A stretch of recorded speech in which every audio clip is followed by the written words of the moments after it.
Olá, tudo bem? Hoje nós estaremos falando sobre o capítulo 10 de Marcos. Do versículo 1, Jesus atravessa o Jordão e foi dali para o território da Judéia. Levantando-se Jesus, foi dali para o território da Judéia, além do Jordão. E outra vez a multidão se reuniram junto a ele. Jesus fala da questão de divórcio, do versículo 2 ao versículo 12. Quando Jesus fala, mas os fariseus não estavam interessados em resposta, mas criar armadilhas para surpreender Jesus. O divórcio era dos assuntos desafiados na época, porque eles se aproximaram e perguntou: é lícito o marido repudiar sua mulher? E ele respondeu: quem vos ordenou Moisés? Tornaram ele. Moisés permitiu lavrar a carta de divórcio e repudiar. Mas Jesus lhe disse: por causa da dureza do vosso coração, ele vos deixou escrito esse mandamento. Porém, desde o princípio da criação, Deus fez o homem e mulher. Por isso deixará o homem seu pai e mãe, e unirá sua mulher, e com sua mulher serão dois uma só carne, de modo que não são dois, mas um só. Portanto, o que Deus juntou, não separe o homem.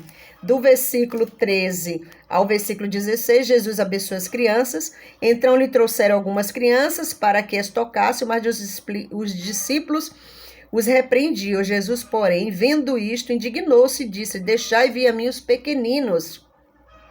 Não os embaraceis, porque de tais é o reino de Deus. Do versículo 17 ao versículo 22, o jovem rico. Jesus fala: Jesus amou o jovem que o abordou e procurou alcançá-lo, revelando-lhe pontos cegos que haviam na sua vida espiritual. Porque quando Jesus estava no caminho, correu um homem ao seu encontro, ajoelhando-se, e perguntou: bom mestre, o que farei para herdar a vida eterna? Respondeu-lhe Jesus: por que me chamas de bom? Ninguém é bom senão um que é Deus. Sabe os mandamentos? Aí: não matarás, não adulterarás, não furtarás, não dirás falso testemunho, não defraudarás ninguém. Honra teu pai e tua mãe. Então ele respondeu: mestre, tudo isso tenho observado desde a minha infância. E Jesus, fitando-o, amou e disse: só uma coisa lhe falta. Vai e vende tudo que tens e dás aos pobres, e terás um tesouro no céu. Então vem, segue-me. Ele, porém, contrariado com estas palavras, retirou-se, triste, porque era dono de muitas propriedades, ou seja, era mais importante a riqueza. Jesus não está querendo dizer aqui que a riqueza ela é uma maldição, mas as pessoas que têm dinheiro, muitas das pessoas, elas se tornam pessoas soberbas, elas acham que elas são pessoas mais importantes que as outras. E elas não são pessoas humildes. Aí Jesus fala do 23 ao 31, perigo das riquezas. Então Jesus, olhando ao redor, disse aos seus discípulos: quão dificilmente entrará no reino de Deus o que tem riqueza. Por quê? Porque os discípulos estavam surpresos, porque acreditavam que as riquezas de uma pessoa indicava a bênção de Deus sobre ela e, consequentemente, era uma garantia de recompensas celestiais. A riqueza por si mesma não são boas e nem más, mas quando depositamos a nossa confiança nas riquezas, significa que elas tomam o lugar de Deus e o dinheiro se tornou um ídolo, e o nosso ídolo é nosso Deus. Jesus ainda outra vez prediz a sua morte e ressurreição, do versículo 32 ao versículo 34.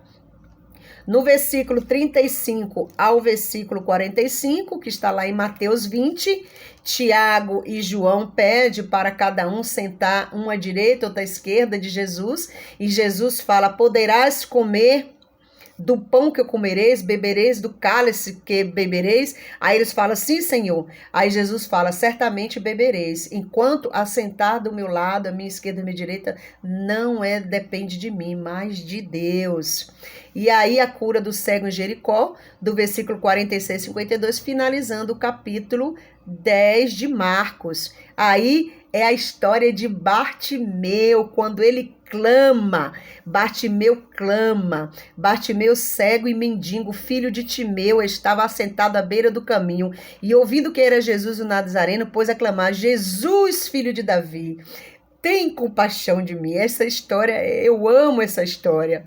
E ele grita, e muitos repreendiam para que se calasse, mas ele cada vez mais gritava: filho de Davi, tem misericórdia de mim.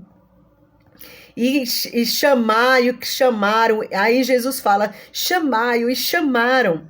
E Jesus, dizendo-lhe, tem bom ânimo, levanta-te. Ele te chama, lançando de si a capa, levantou-se de um salto e foi ter com Jesus. Perguntou-lhe Jesus, que queres que eu te faça? Respondeu o cego, mestre, que eu torne a ver. Então Jesus lhe diz, vai, a tua fé te salvou. E imediatamente ele tornou a ver e seguia Jesus. Essa era a cegueira de Bartimeu, uma cegueira talvez de infância, né? E ele foi curado. E nós, irmãos, nós temos a nossa cegueira espiritual.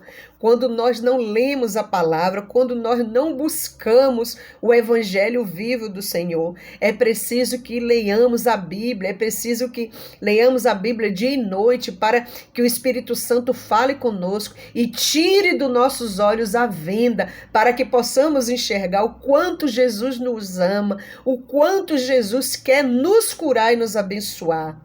Deus, Ele está de braços abertos para lhe receber, meu querido. Aceite Jesus como Salvador da sua vida. Tire a cegueira espiritual, adore ao Senhor. Você não é melhor do que ninguém. O seu dinheiro, as suas posses, não é melhor do que ninguém. Nós somos todos iguais perante o nosso Deus. Precisamos entender, precisamos esvaziar-se de nós mesmos e buscar ao Senhor. Um grande abraço, que Deus te abençoe.